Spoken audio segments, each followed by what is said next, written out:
네, 안녕하세요. 최준영입니다. 오늘은 이 이란과 관련된 전쟁에서 당사자이지만 우리 눈에 지금 잘 안 띄고 있는 이스라엘과 관련된 이야기를 한번 해보려고 합니다. 지구본 연구소에서 이스라엘 이야기 참 많이 했는데 지금 미국이라는 원체 큰 덩치와 이란이 이제 맞붙고 있는 형태가 되다 보니까 분명히 당사자이지만 이스라엘은 지금 눈에 잘 띄지 않는 이제 그러한 상황이다라고 보여집니다. 어쨌건 이란과 이스라엘은 지금도 계속적인 이제 공방전을 벌이고 있습니다. 화면 한번 보시죠. 화면을 보시면 지난 2월 28일 개전 이후에 최근까지 이란과 이스라엘의 그리고 서로 공격한 양상에 대해서 한번 정리를 해본 그러한 자료입니다. 그러니까 화면 보시면 이란 서부 지역이 지금 집중적으로 타격을 이제 받고 있다. 그리고 테헤란 지역이 타격을 받고 있다는 것을 알 수 있고요. 이란 같은 경우에 보면은 주변 국가 뭐 쿠웨이트부터 시작해가지고 UAE라든지 카타르, 바레인 이런 지역들을 공격하지만 가장 많은 집중적으로 공격하는 지역은 역시 이스라엘이다라는 점을 알 수 있는 거죠. 그러니까 어떻게 보면 이란 입장에서 봤을 때도 이스라엘은 반드시 내가 그냥 두들겨 맞고 있지 않을 거다라고 생각을 하는 거고, 이스라엘 입장에서 봤을 때도 이참에 완전히 이제 이란을 불구로 만들어 버리겠다라고 생각을 이제 하고 있는 거죠. 어쨌든 잘 아시는 것처럼 초반에 대량으로 발사돼 있던 탄도미사일, 드론 같은 경우에는 시간이 갈수록 점점 이제 줄어들고 있습니다. 이란의 여러 가지 이제 공격 능력이 많이 상실이 되고 있는데, 이러한 변화, 공격 능력의 약화에는 이스라엘이 제공해주는 정보, 그리고 이스라엘 이제 공격기들의 이제 정확한 타격, 이런 것들이 나름대로 이제 큰 역할을 하고 있는 것으로 이제 알려져 있습니다. 어쨌든 이제 이 이란과 이스라엘은 이제 그동안에 지긋지긋한 이제 불구대천의 이제 원수라고 할 수 있습니다. 그러니까 서로 너가 이 지구상에 사라져야 내가 안심하고 살 수 있다 라고 그러던 국가였는데, 작년에 이어서 이번에 두 번째 실제로 이제 붙는 거고, 작년보다 훨씬 그 타격의 정도는 높다라고 이제 볼 수가 있겠습니다. 사실 뭐 이스라엘이나 이란이나 서로를 증오하고, 이란 같은 경우에는 이스라엘의 소멸과 뭐 파괴를 노골적으로 이제 이야기를 해왔죠. 사실 이제 이란이 보유하고 있는 핵무기 그리고 이제 미사일, 이거 같은 경우에는 이스라엘 입장에서 봤을 때는 당연히 자기들의 이제 존립에 위해가 되는 그러한 일이다라고 판단할 수밖에 이제 없겠습니다. 이란은 되게 큰 나라죠. 그러다 보니까 극단적으로 이야기하면은 만약에 이스라엘이 이란에 대해서 핵을 쏜다라고 그러면 뭐 테헤란 날아가고 몇 군데 날아갈 수 있습니다만, 이란이라는 나라 자체 그리고 페르시아 민족 전체를 날려버릴 수는 없어요. 1억 가까이 되는 사람을 그렇게 쉽게 없애버릴 수는 없죠. 하지만 이스라엘은 상황이 다르죠. 만약에 정말로 이란이 핵무기를 개발하는 데 성공을 하고 그것을 미사일에 탑재를 해가지고 발사를 했다라고 생각하면 정말 한 2발 정도만 제대로 맞아도 이스라엘이라는 나라는 지구상에서 사라질 가능성이 매우 높을 정도로 작고 인구도 작은 그러한 나라인 거죠. 어쨌건 이 두 나라는 치열하게 그동안에 오랫동안 물밑에서 다양한 형태의 공격을 서로 주고받아 왔고요. 잘 아시는 것처럼 이란은 이제 불의 고리라고 이름 붙인 이제 프록시라고 하는 대리 세력들을 대규모로 동원하는 데 성공을 해왔습니다. 그래서 그동안에 이제 뭐 하마스, 헤즈볼라, 후티, 기타 등등 여러 가지 프록시들을 동원해서 지속적으로 이스라엘에 대한 압박 수위 그리고 테러 이런 것들을 해왔죠. 그래서 실제로 이제 이란 같은 경우에는 그동안에 이제 뭐 하마스 등에 대해서 매년 수천만 달러씩을 이제 지원을 해왔고, 결국 이러한 모든 단체들의 목적은 이스라엘을 공격하는데 초점을 맞춰 왔었습니다. 하마스 같은 경우에도 이스라엘 쪽에서 이제 감청된 여러 가지 자료들을 통해서 보면은 필요한 모든 것들은 이제 이란으로부터 제공받았다라고 이제 이야기를 하는 것을 알 수가 있고요. 그다음에 헤즈볼라 같은 경우에도 작년에 이제 큰 타격을 받았습니다만, 이란이 작년에 헤즈볼라에 지원해준 액수도 한 10억 달러 정도 육박하는 것으로 알려지고 있어요. 그러니까 어쨌든 이스라엘 입장에서 봤을 때는 이란을 반드시 격파를 해야겠다라고 생각을 할 수밖에 없는 거죠. 그러니까 이제 뭐 이스라엘 쪽 입장은 그렇습니다. 2000년 이후에 이란 또는 이란의 지원을 받는 여러 세력으로 인해서 죽은 이스라엘 사람들은 3,500명이 넘는다라고 이야기를 합니다. 반대 이야기도 얼마든지 가능하죠. 이스라엘 때문에 죽은 아랍인들 뭐 그리고 이란의 여러 사람들을 생각해 보면 뒤에다 영자 글쎄요 하나 정도는 충분히 붙일 수가 있겠죠. 어쨌든 이러한 상황 속에서 이제 두 나라는 지속적으로 앙숙 관계를 유지해 오다가 지금 열전으로 지금 전개를 하고 있습니다. 사실 이란과 이스라엘은 뭐 아시는 분들은 아시겠습니다만, 과거 그러니까 팔레비 국왕이 있던, 그러니까 이란이 왕정이던 시절에는 되게 끈끈한 나라였어요. 그리고 1980년대에도 뭐 여러 가지로 이제 관계가 안 좋아지긴 했습니다만 그렇게 뭐 적대적으로 가지는 않았던 것으로 기억이 됩니다. 왜 그러냐면 일단 양쪽이 멀어요. 멀리 떨어져 있기 때문에 직접적인 위협이라고 보기에는 좀 어려운 이제 그런 측면이 있었던 거죠. 또 무엇보다도 이란 입장에서 봤을 때도 80년대 내내 이란 이라크 전쟁을 치르고 있었는데, 이스라엘은 이제 너무 먼 이제 그런 상대였던 거죠. 반대로 이스라엘 입장에서 봤을 때도 당장 코앞에 팔레스타인 피에로와 이런저런 전투를 치르기 바쁜 상황에서 이란이라는 저 멀리서 확성기로 들고 이스라엘 죽어라라고 외치는 세력은 좀 멀리 놔둬도 되는 이제 그러한 존재였죠. 이러한 것이 언제부터 바뀌었냐라고 생각해 보면 1990년대부터입니다. 지금 화면 보시면 이제 클린턴 대통령, 그 다음에 라빈 총리, 그리고 이제 아라파트, 이제 피에로 의장, 이 세 사람이 이제 악수를 하는 역사적인 사진이 있습니다. 참 옛날 생각이 많이 나네요. 어쨌든 이제 이 라빈 총리 같은 경우에 보면은 팔레스타인과의 이제 평화 협정 이런 것들을 체결을 해서 어떻게 보면은 이스라엘을 보다 안전하게 만들어 놓으려고 노력을 한 인물로 간주되고 있습니다. 하지만 이 라빈 총리 같은 경우에는 팔레스타인 문제를 해결하고 난 다음에 그 다음에는 누가 이제 이스라엘의 위협인가라는 것을 또 고민했던 그러한 인물이기도 합니다. 어떻게 보면은 이제 이스라엘 사람들의 저 머릿속에 있는 항상 안보에 관한 민감증이 이제 작동을 한 거죠.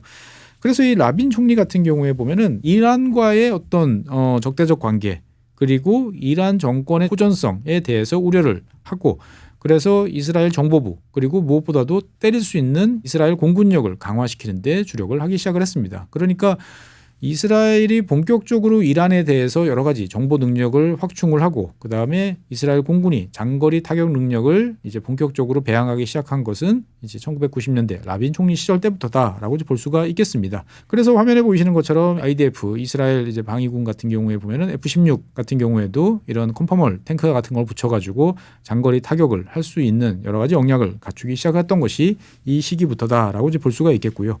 그리고 이제 결정적으로 이제 네타냐후 총리가 등장한 이후부터 이란은 이스라엘의 핵심 적대 세력으로 이제 간주가 되기 시작을 했습니다. 그래서 이제 여러분들 이 화면 보시면 기억하시겠습니다만 네타냐후 총리 같은 경우에는 유엔 총회 이러한 도표를 들고 나가지고 이란의 어떤 위험성을 수차례 이제 지적하기도 했습니다. 즉 이란의 핵 능력이 지금 90%까지 이르렀다. 그러니까 목전에 이르렀기 때문에 이걸 놔둘 수가 없고, 이것을 공격해서 이스라엘이 안전을 도모하는 것은 우리의 당연한 권리다라는 거 이제 주장하는 이제 이러한 논리로 삼았던 것이었죠. 어쨌든 이제 이 이스라엘이라는 나라는 이제 이란에 대해서 이제 핵무기 그리고 미사일 양쪽 다 매우 껄끄러운 상대로 이제 간주를 하고 있는 거죠. 그래서 이제 이 이스라엘 같은 경우에는 이란과 히틀러를 동일화시키는 이제 그러한 작업들을 오랫동안 해왔습니다. 이란에 대해서 유화적인 태도를 나가면 곤란하다라는 이야기인 거죠. 잘 아시는 것처럼 오바마 대통령 시절에 이란과 미국은 핵 합의를 했습니다. 사실 이스라엘 입장에서 봤을 때는 그냥 미국이 다 내줬구나 라고 싶을 만한 내용들이 많이 포함이 됐던 거죠. 여기에 대해서 이제 이스라엘은 뭐 국내외적으로 지금 화면에 보시는 과거 미넨 회담과 관련돼 있는 여러 가지 사진들을 적극적으로 활용을 했습니다. 그러니까 과거에 체인벌린 영국 수상이 체코 병합에 대해서 히틀러와 회담을 했었죠. 그래서 미넨에서 회담을 한 다음에 지금 히틀러가 서명한 종이를 들고 와서 이게 평화의 증거다라고 이야기를 했지만 우리는 다 알고 있죠. 그것이 어떻게 보면 히틀러의 더 큰 야망을 이제 불러일으켰고 결국 2차 세계대전으로 이어졌다라는 논리를 이스라엘도 차용을 하는 거죠. 그러니까 이란에 대해서 한번 양보를 하면 결국 이란은 핵무기를 가지게 될 것이고 그것은 중동 지역 그리고 전 세계에 대해서 상당한 위협이 된다라고 이야기를 했던 거죠. 그리고 이제 핵 합의가 이제 붕괴된 이후에 2019년부터 다시 이란이 이제 핵 농축을 시작할 때도 다시 히틀러가 라인한트 그러니까 1차 세계대전 이후에 이제 프랑스에 뺏겼던 이제 그 지역을 다시 점령했던 라인한트 이제 재점령을 이제 비유로 들면서 이것은 다시 한번 전쟁의 가능성이 더 높아진 것이다라고 이제 위협을 했던 거죠. 어쨌든 이스라엘 입장은 이란에 대해서 제재를 가하지 않으면 히틀러에 대해서 유화책처럼 더 큰 침략을 초래할 수밖에 없다라고 이야기를 하는 것이 이스라엘의 입장인 거죠. 어쨌든 2월 28일 날 이제 시작된 전쟁에 대해서 이스라엘 국민들 같은 경우에는 일단은 현재 결속되는 모습을 보이고 있습니다. 그러니까 이스라엘 국민들은 이러니 저러니 해도 어쨌거나 이란의 이제 정권이 레짐 체인지가 되는 것이 이스라엘의 진정한 승리다라고 생각들을 하는 거죠. 그래서 이제 어쨌든 지금 뭐 전쟁이 원하는 대로 됐냐 안 됐느냐 여러 가지 이야기가 나옵니다만 그것은 이제 미국 입장이고 이스라엘 입장에서 봤을 때는 자기들이 목표로 하는 것은 지금 대부분 달성했다라고 판단을 하고 있는 거죠.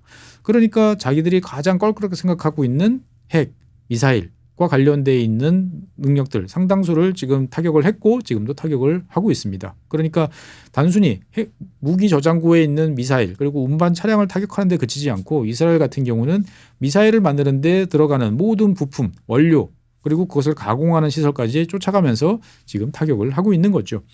그리고 하메네이를 비롯해 가지고 수많은 이제 이란의 주요 지도부들을 지금 사살하거나 폭사시키는 데 성공을 하고 있는 거죠. 그러니까 어떻든 이스라엘 입장에서 봤을 때는 현재 상황에서는 지도자들은 승리 그리고 국민들은 과거에 비해서 그리고 작년에 치렀던 12일간의 전쟁에 비해서는 훨씬 견딜만하다라고 생각들을 하는 거죠. 그러니까 조금만 더 버티면 이스라엘은 이제 이란의 위협으로부터 자유로워질 수 있어라고 생각을 하는 그러한 상황이다라고 이제 볼 수가 있겠습니다. 그래서 이제 많은 이스라엘 사람들은 지금 이란이 없어진 그리고 이란으로부터 자유로워진 중동에서는 대이스라엘이 그 중동을 좌지우지하는 세력으로 커 나갈 것이다라고 하는 연애 망상을 이제 펼치는 이제 그러한 경우도 종종 볼 수가 있습니다. 어쨌든 뭐 이란이 이스라엘을 지속적으로 유무용적으로 위협한 것은 맞으니까 이스라엘 국민들의 저런 입장들도 일정 부분 뭐 이해는 해볼 수가 있겠죠. 어쨌든 이 미국과 이란 사이에서 전쟁 그리고 여기에 참전한 이스라엘 입장에서 봤을 때 가장 득을 본 사람은 누구냐라고 보면 당연히 누구겠습니까? 네타냐후 총리죠. 네타냐후 총리는 잘 아시는 것처럼 이제 2023년이죠. 2023년 10월 7일 날 하마스가 이스라엘을 기습 공격하면서 1,000여 명이 넘는 국민들이 살해되는 것을 그대로 지켜만 보고 있는 어떻게 보면 큰 과오를 저질렀습니다. 그런데 그거를 이제 가자 침공으로 이제 덮었죠. 그리고 그 전에 제기되고 있던 부패 관련 재판도 전시내각이라는 명분으로 덮어버렸습니다. 그런데 문제는 이제 2026년 올해는 선거를 이제 해야 되는 이제 그러한 상황이었는데 사실 승리를 장담하기가 많이 어려웠던 그런 상황인데 이 전쟁으로서 다시 한번 정치적으로 유리한 국면을 차지했다라고 볼 수가 있겠습니다. 그러니까 네타냐후 총리 같은 경우에는 23년 10월에 하마스 침공 이후로 진행됐던 지난 2년 5개월, 2년 6개월 정도의 대서사가 이제 클라이막스로 치닫고 있다라고 이야기를 합니다. 그러니까 마지막 남은 거학을 때려눕히기 직전의 상황이고 여기서 좀 견디고 힘내서 더 두들겨 패면 이란이라는 우리를 지긋지긋하게 괴롭히던 존재를 완전히 무너뜨릴 수 있다라고 지금 네타냐후 총리는 서사를 만들고 있는 거죠. 그러니까 이제 네타냐후 총리는 어떤 이란과의 전쟁을 통해 가지고 이스라엘을 계속적으로 위협하고 있던 이란을 물리치고 이스라엘을 지켜낸 어떠한 그러한 영웅적인 정치인으로 스스로를 포장하는데 일정 부분 성과를 거두고 있다라고 볼 수가 있겠습니다. 그리고 이제 네타냐후 총리는 단순히 이제 이란을 눌러놨다라는 것을 넘어서서 앞서 말씀드린 것처럼 중동의 질서를 영원히 바꿔놓은 새로운 정치인, 새로운 영웅으로서 자기를 포장을 하고 있는 거죠. 어쨌든 생각만 해보면 이스라엘 입장에서 봤을 때는 혼자서 이란을 때리는 것보다 미국까지 나서서 때려주고 있으니까 자기들은 이제 훨씬 안전하고 좋아질 것이다 라고 생각하는 것은 당연할 것 같습니다만 과연 이스라엘이 그렇게 희락락할 상황일까를 한 번 더 볼 필요가 있겠습니다. 화면 보시면 2023년 이후에 이스라엘의 국방비가 얼마나 치솟는지를 지금 보여주고 있습니다. 그러니까 당연히 국방비가 올라갈 수밖에 없는데 이러한 국방비가 대규모로 투입된다라는 것은 국가 살림에 여러 가지로 주름살이 끼는 거죠. 그래서 지금 화면에 보시면 2024년 8% GDP 8.8% 정도 수준까지 이제 갔었습니다. 2025년에는 7% 그리고 최근 올해 국방 예산 같은 경우에는 지금 한 6%, 6.5% 정도까지로 이제 잡아놨는데 상당히 높은 이제 방위비를 계속 부담을 하다 보니까 이스라엘 경제 그리고 이스라엘 재정 입장에서 봤을 때는 상당히 무리다라고 이제 볼 수가 있겠습니다. 물론 여기에 대해서는 또 반발하는 그렇지 않다라고 주장하는 그러한 견해도 있어요. 지금 화면 보시면 이스라엘이라는 나라는 끊임없는 전쟁을 치러왔죠. 그래서 중동 전쟁을 한창이던 60년대, 70년대 그리고 레바논 전쟁을 치르던 80년대까지를 보시면 이 이스라엘이라는 나라는 기본적으로 병영 국가였어요. GDP에서 GDP 대비 한 30%, 20%를 국방비로 지출하는 것을 당연하게 생각하던 이제 그러한 나라였던 거죠. 하지만 1990년대 이후에 쭉 내려와서 이제는 한 4, 5% 정도 수준까지 내려왔는데 이것이 지금 다시 살짝 올라가는 것뿐이다라고 이야기를 하시는 분들도 계십니다. 하지만 어떻든 간에 이런 방위비 지출은 여러 가지로 이제 부담을 낳을 수밖에 없는 거죠. 그리고 전쟁이 이제 계속 이어지다 보니까 이스라엘을 떠받치던 내수 산업을 떠받치던 한 축이던 이제 관광 산업 같은 경우에는 지금 완전히 이제 몰락을 한 상태입니다. 누가 지금 성지순례를 가겠어요. 그러니까 관광 산업 같은 경우에는 최소 60% 이상, 뭐 많게 잡으면 거의 뭐 다 없어졌다라고 이제 볼 수도 있는 거고요. 이러한 문제를 이제 방입이 되고 그 다음에 피해 입는 산업을 지원해주기 위해서 국가가 돈을 쓰다 보니까 현재 이스라엘의 재정 적자는 점점 이제 커지고 있습니다. 그래서 현재 재정 적자 같은 경우에는 GDP 대비로 이제 한 8% 정도 수준까지 이제 올라가 있는 그러한 상황인 거죠. 얼마 전에 이제 이스라엘 중앙은행이 이스라엘 자국의 경제 상황에 대해서 경고를 날리기도 했습니다. 이스라엘 중앙은행이 이제 뭐라고 이야기를 했냐면은 지금 현재 이스라엘은 인플레이션 그리고 지속적인 기술 인력의 이제 해외 유출, 그러니까 어떻게 보면 사람들이 이제 징집이나 이런 걸 피해서 해외로 계속 도망가다 보니까 노동력이 부족하다라는 이야기. 그리고 더 큰 진짜 노동력의 부족은 어디서 나오느냐? 팔레스타인 사람들이 이제 노동시장에서 배제되면서 인건비가 상승하는 그러한 문제들이 나타나고 있다라는 점을 지적을 하고 있습니다. 지금 한번 화면 보시죠. 화면 보시면은 2023년 그러니까 이제 하마스 공격이 있기 그 직전 상황까지로 대충 보면 이스라엘의 전체 노동력에서 차지하는 외국인들 그리고 팔레스타인 비중을 한번 보실 수가 있습니다. 까만색이 팔레스타인 사람들의 비중이에요. 건설 노동자입니다. 그리고 위쪽에 노란색이 이제 해외 노동자입니다. 이거는 주로 이제 인도 쪽에서 온 사람들이라고 보시면 되겠어요. 그러니까 실제로 이스라엘의 건설 산업에서 이스라엘 사람들이 차지하는 비중은 매우 낮았죠. 그런데 그 이후로부터 이제 팔레스타인 사람들이 노동시장에서 배제가 됩니다. 건설 노동시장에서 다 쫓겨났죠. 그러니까 이만큼이 없어지니까 노동력이 부족할 수밖에 없고 그것을 메우기 위해서 인도로부터 지금 많은 노동력을 들여오고 있습니다만 여전히 비교적 최근까지 노동력 부족 문제를 해결하지 못해 오고 있었던 거죠. 그러니까 이로 인한 여러 가지 경제적 문제들을 우려를 해오고 있었고요. 이스라엘 이제 국제적으로 보면 사실은 이스라엘이라는 나라는 지금 현재 외교적으로 보면 상당히 고립돼 있는 그러한 상황에 처해 있다라고 볼 수가 있겠습니다. 전 세계적으로 이제 반유대주의 감성이 그 어느 때보다도 이제 높아지고 있고요. 그동안에 그래도 이스라엘과 함께 호흡을 맞춰 오려고 했던 여러 나라들이 이제는 이스라엘과 거리를 두려고 하는 그런 경향이 점점 강해지고 있습니다. 어찌됐든 이제 이스라엘 국민들 입장에서 봤을 때는 이 사태가 빨리 끝나기를 이제 바라고 현재까지는 똘똘 뭉쳐서 전쟁에 대해서 지지하는 입장을 보인다라고 볼 수가 있겠습니다. 그래서 여론조사를 해보면 미국 같은 경우에 보면 이번 전쟁에 대해서 지지한다라는 비중은 이제 3분의 1 정도밖에 되지 않았지만 이스라엘 국민 같은 경우는 82%까지 올라가다 보니까 상당히 높은 거죠. 물론 이제 여론조사 결과에 따라서는 좀 다릅니다. 하지만 어쨌든 60% 이상의 국민들이 이번 전쟁에 대해서는 찬성을 하고 있다라고 볼 수가 있겠고요.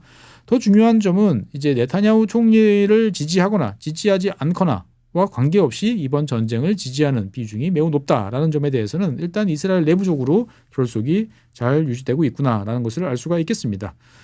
특히나 이제 이스라엘 같은 경우에는 우리가 생각하는 유대인도 있지만 아랍계 사람들도 꽤 많은 비중을 차지하고 있어요. 그런데 이제 아랍계를 제외하고 그러니까 유대계만 조사를 해보면 자그마치 91%의 사람들이 이번 전쟁에 대해서 이제 지지를 하고 있다라고 볼 수가 있겠습니다.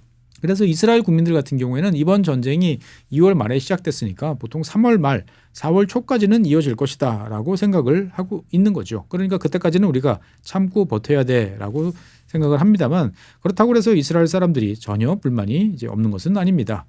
그러니까 이제 무슨 말이냐면은 일단 예비군이 지금 계속적으로 동원이 됐죠. 그래서 그동안에 여러 가지 뭐 가자지구와 관련돼서 예비군들이 대거 동원됐다가 또 좀 이제 해제됐다가 다시 또 동원이 되는데 그래도 원래 작년 올해 초까지 한 5만 명 정도의 예비군이 동원된 상태에서 전쟁이 시작된 다음에 이스라엘군이 지금 10만 명의 다시 병력을 예비군을 동원을 했어요. 그러니까 예비군 동력이 15만인데 이스라엘처럼 작은 나라에서 이런 식으로 자꾸 병력을 동원하다 보면 일상 경제, 사회 유지하기가 쉽지 않은 이제 그런 상황이 되고 당연히 국민들의 불만이 높아질 수밖에 없습니다. 그리고 이제 이스라엘 국민들 입장에서 봤을 때는 과연 이게 진짜 끝일까라고 이제 걱정하는 그러한 견해도 좀 점점 늘어나고 있습니다. 그러니까 분명히 성공했어. 그러니까 작년 6월 달에 12일 동안의 전쟁에도 분명히 이란을 두들겨 가지고 불구로 만들었다라고 생각했는데 지금도 미사일이 날라오고 지금도 드론이 날라오고 있다. 과연 이번이 끝일까라는 이제 걱정을 하는 그러한 경우도 있는 거죠. 어쨌든 외부 관찰자 입장에서 봤을 때는 민주주의 제도가 분명히 약화됐습니다. 그리고 사회적 결속이 약화됐고 정부 신뢰도 무너지는 어떻게 보면 상당히 위기스러운 상황으로 점점 가고 있는 것이 아닌가라고 이제 볼 수가 있겠습니다. 어쨌든 뭐 이스라엘 입장에서 봤을 때는 이란을 두들겨서 다시는 회복하지 못하도록 만드는 것이 중요하다라고 이야기를 할 수가 있겠습니다만 그것이 진짜 가능할까라고 한번 고민해 볼 필요가 있는 거죠. 작년에 12일 동안의 전쟁을 통해 가지고 이란 핵시설에 대해서 치명적인 타격을 줬다. 방공망을 붕괴시켰다. 주요 미사일 및 로켓에 대해서 무력화를 시켰다. 라고 이야기를 했습니다. 당시에 이제 이 네타냐후 총리 같은 경우에 보면 그런 얘기를 했죠. 이스라엘은 이제 이란을 공격을 함으로써 이스라엘 머리 위에 있던 이란이라는 무서운 칼날을 제거하는데 성공을 했다. 그런데 지금 왜 또 때리죠? 1년도 안 돼서 다시 칼날이 재상이 됐나? 라는 생각이 좀 드는 거죠. 어쨌든 네타냐후 총리는 자관 이번에는 이란 정권의 이스라엘 위협 능력을 영구적으로 약화시키겠다라고 이야기를 합니다. 무슨 말이죠? 이번이 끝이 아닐 수도 있다라는 점을 은근히 밑에 깔아놓는 거죠. 다시 세력이 커지면 가서 또 때리고 할 테니까 자관 이번이 끝이 아닐 거다라는 이야기를 은근히 돌려서 이야기를 합니다. 어쨌든 이제 이스라엘이 이란을 이제 계속적으로 공격하는 이러한 상황 속에서 여러 가지로 우리 한번 생각해 볼 필요가 있는 거죠. 그럴 가능성 현재로서는 별로 높아 보이지 않지만 미국과 이란이 어떤 식으로든 타협을 보고 과거와 다른 이란의 모습이 나타났다라고 했을 때 이 중동 상황을 이스라엘이 안정적으로 관리하는 것이 가능해질 것인가라고 생각해 보면 아찔한 이야기입니다. 물론 네타냐후 총리는 지금 화면에 보시는 것처럼 새로운 중동 질서는 이스라엘이 주도해서 써내려갈 것이다 라고 이야기를 합니다만 글쎄요. 과연 그럴 수 있을까라는 생각이 드는 거죠. 어떻게 보면 이스라엘이라는 나라는 주변 국가와의 끊임없는 분쟁을 통해서 상대방이 좀 커지면 때리고 하는 이걸 뭐 양털깎기라고 해야 되나요? 풀깎기로 해야 되나요? 자관 이런 전술을 통해서 상대방을 지속적으로 약화시켰다라고 볼 수가 있겠습니다. 앞서 제일 먼저 보여드렸던 지도에서처럼 지금 지도를 한번 보시죠. 지도를 보시면 이스라엘이 만약에 이란을 다시 때린다라고 생각하면 그 경로에 있는 시리아, 이라크를 지나가는 게 최단 경로입니다. 그런데 지난 3년간 여러 가지 활동 그리고 우운이 더해지면서 시리아, 이라크는 거의 뭐 약체화 시켜버렸다고 볼 수 있는 거죠. 그러니까 앞으로 필요하면 이란을 언제든지 때릴 수 있는데 이거 안 때릴 수 있을까요? 제가 봤을 때는 이스라엘은 지속적으로 이란을 만만하게 보고 공격할 가능성이 높다라고 이제 볼 수가 있겠습니다. 결국 이렇게 되면 이스라엘이 원하던 안보 문제 해결이라는 것은 요원하다라고 이제 볼 수가 있는 거죠. 어쨌든 이번 전쟁으로 인해서 이스라엘 국민들은 단기적으로 똘똘 뭉친 그런 모습을 보이고 있고 네타냐후 총리도 상당히 유리한 상황이다라고 이제 볼 수가 있겠습니다. 현재 총선을 앞둔 이스라엘 입장에서 봤을 때 보면 누가 다음번 총선에서 승리를 할 것이냐라는 점을 좀 고려해 볼 필요가 있습니다. 잘 아시는 것처럼 이제 이스라엘 의회 같은 경우는 한 120 정도인데 절대로 한 당이 과반수를 넘어가는 경우는 거의 없습니다. 지금 현재 61석을 유지하기 위해서 네타냐후 총리가 있는 리쿠당 하고 그다음에 극우 세력들이 연정을 펼쳐서 지금 아슬아슬하게 과반을 만들어 놓고 있는데 현재 전쟁 이전 그러니까 2월 달에 여론조사를 해보면 현재 집권 여당은 한 50석 내외 그리고 야당이 한 60석 내외가 돼서 야당 쪽으로 정권이 넘어갈 것처럼 이야기가 되고 있었어요. 그런데 이제 그 단일 정당 기준으로 보면은 네타냐후의 리쿠르당이 가장 일당이긴 했단 말이죠. 그러니까 이제 이스라엘 정치권 내부적 특히 야당 입장에서 봤을 때 보면은 확실하게 네타냐후를 물리치고 압도적인 정당을 이제 만들기 위해서는 과반을 훨씬 넘기 위해서는 누구의 도움이 필요했냐? 아랍 정당들의 도움이 필요했다라는 거죠. 잘 아시는 것처럼 앞서 말씀드린 것처럼 이제 이스라엘 같은 경우에는 뭐 유대인만 있는 것이 아니고 아랍계 주민들도 많이 살고 있어요. 그래서 이 아랍계 주민들을 대표하는 정당들도 의석을 가지고 있고 의회 진출해 있는 상태이죠. 그러니까 네타냐후를 물리치기 위해서는 네타냐후 쪽을 제외한 모든 세력들이 다 모여야 되는데 이게 사실 유대계 야당 입장에서 봤을 때는 선뜻 손잡기가 좀 어려운 이제 그러한 이제 문제일 수밖에 없는 거죠. 그런데 이런 상황에서 이제 전쟁이 터지다 보니까 네타냐후 총리는 지금 이제 조기 총선 그러니까 빠르면 한 5월 정도에 총선을 실시해서 자기가 확실하게 다시 한번 총리로서의 권한을 행사할 수 있는 기회를 잡겠다라고 이야기를 하고 있습니다. 하지만 뭐 이 전쟁이 어떤 모습으로 이제 끝났냐가 중요하겠죠. 그래서 현재와 같은 엉거주춤한 상태에서 미국이 일방적으로 전쟁 끝 이렇게 선언을 했다라고 하면 네타냐후 총리가 압도적인 승리를 거두기는 당연히 어려울 것이죠. 그래서 결국 과반이 확보가 안 되면 엉거주춤한 상태에서 네타냐후 총리는 당분간 임시총리 같은 역할로 권력을 이제 유지는 할 수 있을 것 같은데 네타냐후 총리의 스타일로 봤을 때 보면은 끊임없이 기회를 엿보다가 다시 또 문제를 일으키고 그 문제를 해결하는 모습을 보여주면서 그 와중에 다시 한번 총선 시도하는 그런 모습이 있지 않을까라는 생각도 좀 듭니다. 어쨌든 전쟁이라는 것은 집권하고 있는 세력한테 상당히 유리한 것은 분명하고 과연 이스라엘이 이번 사태를 계기로 해가지고 자, 문제는 해결했으니까 우리가 이제 새로운 쪽으로 나가야 돼라고 이야기를 할지 아니면 또 과거의 패턴을 반복할지 모르겠습니다만 저 개인적으로는 과연 지금의 이스라엘이 이란을 이런 식으로 이제 공격하는 모습들 그리고 미국과 합동작전을 통해서 이란의 여러 인사들을 이제 계속적으로 제거하는 이러한 모습들이 이스라엘한테 장기적으로 과연 안전하고 좋은 여건을 만들어주는 것일까라는 점에 대해서는 여러 가지로 좀 생각이 좀 됩니다. 어쨌든 이란과 전쟁을 벌이고 있는 이스라엘은 과거와 달리 작년과 달리 올해는 이제 미국 뒤에 숨어 있죠. 그리고 작년에 여러 가지 보도와 관련돼 있는 논란들을 이제 사례 삼아가지고 강력한 언론 통제를 실시를 하고 있는 것도 사실입니다. 그러다 보니까 이제 이스라엘이 어떤 상황인지에 대해서는 잘 알려져 있지 않습니다만 어쨌든 이스라엘도 이번 전쟁과 관련돼서 여러 가지 불만도 많고 내부 갈등도 있습니다만 어떻든 이기겠다. 이기고 나면 문제가 해결돼라는 주문을 지금은 외우고 있는 그러한 단계이지만 이것이 길어지거나 그리고 정치로 다시 연결된 선거로 연결됐을 경우에는 어떤 결과가 나올지 알 수 없다라고 정리를 해보겠습니다. 네, 오늘 준비한 사항은 여기까지입니다. 다음 시간에 여러분들 찾아뵙겠습니다. 고맙습니다.